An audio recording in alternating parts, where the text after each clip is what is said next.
Scribbles. Alright, what up my dudes? Welcome back to my channel. I am Scribbles, the artist and crocheter behind Eclectic Scribbles, and we are going to talk about some prices today. Because I see this at every show that I go to. I see this online all the time. I see it in some of the YouTube creators that I watch. I see it everywhere. Stop underselling yourself. Stop it. It's horrible. Stop doing it, okay? So not only, when you undersell yourself, not only do you undervalue your worth, but you undermine the worth of every creator around you. Now, hear me out. Whew. Almost dropped my cup. Anyways, I am packing up, or actually I am prepping some glass cans today for my sublimation, but I figured while I did that, I would give y'all a little, we would have a little chat. We're gonna have a little chat about pricing and profit and what profit actually looks like and all of those fun things. So if that's something that interests you, stick around as I run my mouth while I do my sublimation prep. Anyways, okay, so what I see really often is people selling huge plushies for like 20 and 30 bucks. I also see people selling regular size, just like average size plushie for like $5. And let me tell you something. If it takes you more than 5 or 10 minutes to make an item, $5 is not covering your costs. It is not covering your costs. It is not allowing you a profit margin. It is not doing any of those things, and you are underselling yourself. So let's talk about what needs to go into your pricing strategy and what I include in my pricing strategy. All right, so first things first, you're making a plushie. Say you're making one of my little mini chunky frogs. It takes you 10 minutes to make my little chunky frog, okay? Things that need to go into the cost of that chunky frog include the cost of your materials. So if you have the capability, measure out how many grams it takes you to do one item just the first time. Time yourself and see how long it takes you to do that one item, and then weigh it one more time once you have stuffed it, so that you have an overall view of everything that goes into making the plush. So you've got yarn that goes into making the plush. You have polyfill that goes into making the plush. You have safety eyes or felt eyes of some sort that you have purchased or made that goes into making the plush. You need to cover all of those items first. That is the first thing that goes into pricing your items. So there are some lovely price calculators out there. I have a hybrid system going in place right now. So what I did was I purchased both the pricing tools from Cameron's Creations. I think Cameron's Custom Creation. I'll link it down below. I purchased her tool and then I modified it. And I purchased Crochet with Bay's pricing tool and then I modified it because neither one of those was doing it for me fully. So I have sort of a hybrid system, custom hybrid system that I have going. But either one of those pricing tools can get you to the base point. And both of those people explain really nicely how you need to go about pricing your items. So if you haven't checked out either one of those channels, do check them out because they know what they're talking about too. And they price their stuff accordingly. All right, so after materials are involved, the next thing that you need to include is your wage. Your wage per hour, and then most pricing tools I think do their pricing in minutes. So however many minutes it takes you, you need to account for that. I personally charge $20 an hour. I charge $20 an hour because I value my time, because I have been crocheting for the better part of 40 years, give or take a few years in the middle. So 35-ish years I have been crocheting. I can pretty much make anything under the sun if you ask me to, and I value that. My expertise and my experience allow me to charge for my time. The minimum wage in most places is over $10 an hour. So if you're not charging at least $10 an hour, you are underselling your time. Because once that plushie sells, you need to pay yourself for the time that it took to make it. So if I spend an hour on a plush, when that plush sells, that 20 bucks is mine, and it is accounted for in the cost of the item. So that's another thing that I don't see a lot of. I don't see a lot of people realizing that they need to pay themselves for each and every plush that they make, because that's time that you've spent on it. So if you were like an hourly employee and you spent an hour making that plush for somebody else, you would expect to get paid for it. So you should expect to get paid for it if you make it for yourself, by yourself, and then put it up for sale yourself. Other things that you need to take into consideration are, if you're at a craft show, how much was your booth fee? How many items do you typically sell, so that you can sort of split up the cost of that booth fee? If you're on your online site, Etsy or your own, you need to take into account the fees that are associated with running that site or running that Etsy shop, so that you can account for those inside of your prices as well. But all of those things need to be covered. And you can charge a different price for in-person events than you do on your website. Those are two separate costs. I think that Cameron's pricing tool, it's a Google sheet, they both are. I think her pricing tool does account for the two different items, but if you want to charge just one base price across all of your platforms, just take some of that into consideration and at least like average it out. But those things do need to be considered. All right, so you've covered all of your costs.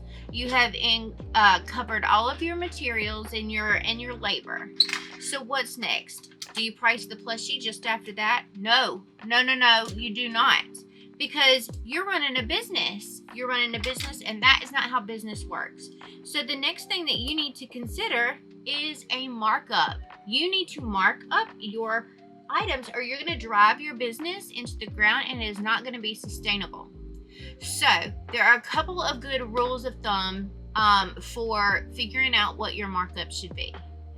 I have a couple of different rules of thumb, so it just depends on what you think is best. But you need to be charging anywhere between, say, a 20% markup and like a 75% markup. Some things you can mark up 100%, but not everything you can mark up 100%, and I don't really recommend it.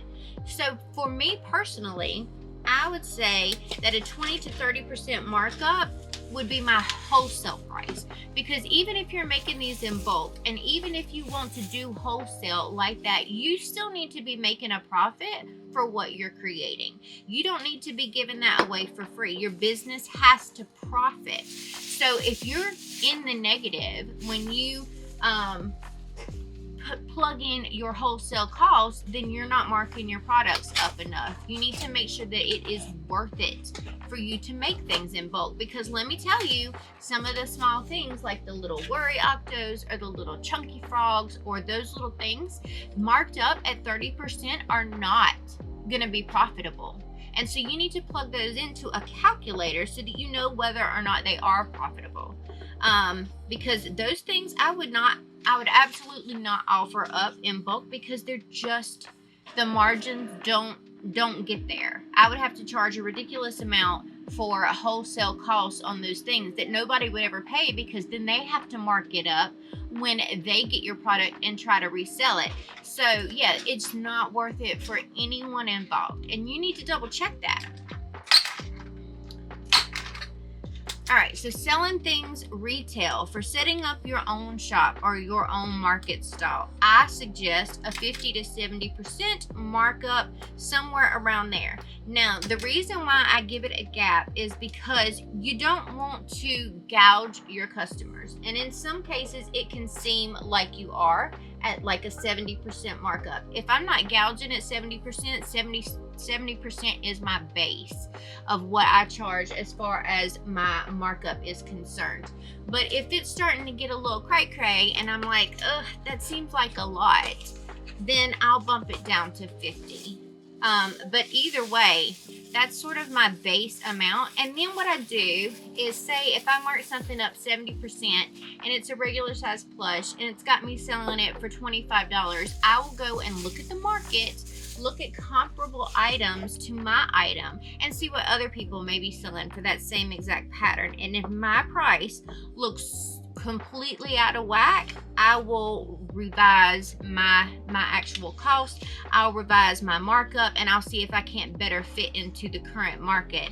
But if I charge 70% and my stuff is still lining up with that, then hey, I'm good. And that's going to be my markup. And I actually sort of recommend those bases as a good starting point for marking your prices up. So if you've got your hourly wage and your items and your markup, and you can go up to 100%, go up to 100%. Do not feel bad about marking up your prices to fit the current market and where you're sitting in it, because I charge $20 an hour, so my markup may be slightly smaller than yours because I still want to fit in there, but I'm going to charge myself for my time, so my numbers may be a little bit different and still fit into the same market as your numbers. Like, you may only pay yourself $15 an hour, so that may allow you to mark up your profit just a little bit more than mine, but everything still sort of equals out in the wash. You know what I'm saying? So everybody's still charging about the same price for the same kinds of items. And that's where you want to be. That's where you want to be. But I see so many of these people coming online going, hey, I made $1,000 in sales this weekend and that's my profit. Well, no, they say, here's my square fees. And so we take that out, and here's my market table cost or whatever, and take that out and say, this is my profit. No, it's not. Stop doing that. It's extremely misleading to say that, and I'm not trying to be rude or sassy or anything like that, but it is extremely misleading to say that that is your profit. That takes out none of your material costs, that takes none of your hourly wage out, and that doesn't put profit back into your business to reinvest and get more product, you know, and save up, maybe get better equipment. You need to replace your supplies, but you also need to invest in your business, because it costs money to run a business no matter what business you're operating. So stop saying that. Stop it. Look, if you're one of them, I'm not trying to call you out, but I'm calling you out. Stop doing that, because it really is. It's misleading. And when people are like, oh my God, I can go make $1,000 in a weekend and then that $1,000 is just mine. That's not the case. You need to replace the items that you use. You need to pay yourself. You need to have a paycheck after your market.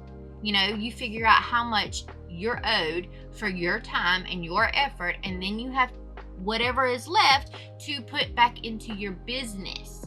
So I just wanted to come on and say that, and I just wanted to talk to y'all for a few minutes to let you know that that is how pricing works, and it's okay. It is okay, I promise you, to value yourself. Do not charge $10 an hour, or do not charge $10 for a plushie that took you an hour to make. That in no way can cover your costs. It barely covers the yarn that you would have used to do that, and the stuffing and the safety eyes or the plushie or felt eyes or whatever. It barely covers that, much less paying you or reinvesting into your business. And that's all the things that you need to include. So just value yourself. So I see a bunch of people at markets, at conventions and everything charging these kind of prices. A plush that's this big, I know how long it takes to make that because I do it. I do it all the time. This is not $20. It's not $20, because this, if it's this big, I promise you, it took you well over an hour to make, probably 2 or 3, depending upon the detail of the actual item itself. Stop it, because your $20 item undervalues you. But your $20 item also hurts anybody else in the fiber arts field who does value their self and who does actually account for all of their time and money and everything else into their plush and charges $40 for this. Fit into the market. Don't try to undercut yourself. Don't try to undercut your competition. Don't even see it as competition, because everybody's going to make the different plushies the same pattern in their own little way, do their own little things to it. I embellish my plushies, a lot. I do different things from everybody else. I try to make different patterns from a lot of people, and stuff like that, which has set me apart. Some people do dolls and some people do animals. Some people do characters that are recognizable. Some people do all sort of original stuff, or all like rando animals. Like this is just a dinosaur. It's not Theodore the T-Rex. I don't know. Anyway, this is not a T-Rex. This is a Brachiosaurus. Anyways, but mine are sort of non-specific. This is just a dinosaur. This is just an octopus. This, it's not Ollie the octopus from TV or something like that. I don't know any octopus characters on TV. But anyways, so you're undervaluing yourself. You're undervaluing the people around you who do value themselves and do account for everything. And you're making them look like they're gouging customers when really it's the reverse. You're not getting what you need from your customers either.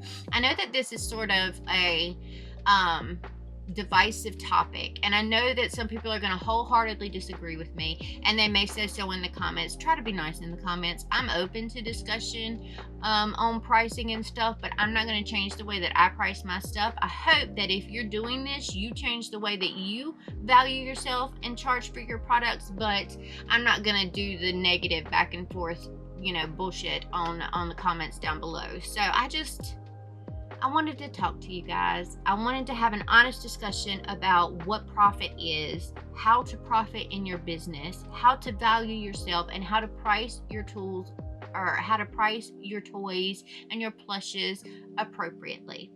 If you're trying to make a blanket and it takes you 10 hours to make that thing, and you charge $10 an hour for that blanket's base cost is well over $100. So don't go out and sell your hard work for $50. Don't do it. Don't do it. I want you to value yourself. That's the bottom line. That's the takeaway that I want everybody to have from this video. I want you to value your time, value your effort, be confident in how you price, understand what goes into pricing, and don't leave any of those things out. Do not cut yourself short. You don't want to do that. I don't want you to do that. So if that is the only thing that you take away from this video, and you don't change your prices, or you don't do anything right now, then that's fine. Take away that your time and your effort are worth something, and that something needs to be a livable wage. And $10 an hour, I am sorry to tell you, is probably not it. Not accounting for your stuff is not it. So just take that away from this video. Value your time, value your effort, price accordingly, and I'll see you in the next video. This is all I wanted to say. I just wanted to rant about pricing for a few minutes. So I love your faces. If you made it all the way to the end, leave me a blue. Let's try blue. I don't know if they have a blue heart down in the comments. Tell me what you think about pricing in the comments below. Like I said, I'm happy to open discussions in the comments as always. I'm not going to do a negative back and forth. You're wrong. No, you're wrong. I'm not going to do that. But I will have any kind of discussion you like in the video. And if y'all want to follow up to this video, let me know down in the comments. I will see you in the next video. Hit the subscribe button if you haven't already. Ding that little notification bell so you are informed each and every time I upload new content. Smash the thumbs up button if you found this at all helpful, and don't forget that comment with at least the blue heart. I love your faces. I'll see you in the next video. Okay, thank you. Bye.